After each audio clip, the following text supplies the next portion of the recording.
welcome back to my channel. So, gumawa ulit ako ng bagong look. Ayan.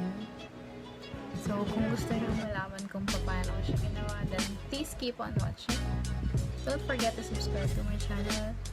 And abangan nyo yung bago kong ilalabas na mga lip tints, gel-based, and powdery matte stain na tig 5 shades. So, bale, meron tayong 10 shades. And kapag okay na siya, ilalabas ko sa inyo. And sana supportahan niyo yung ilalabas ng product.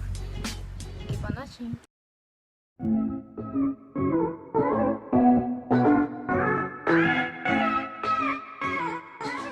So,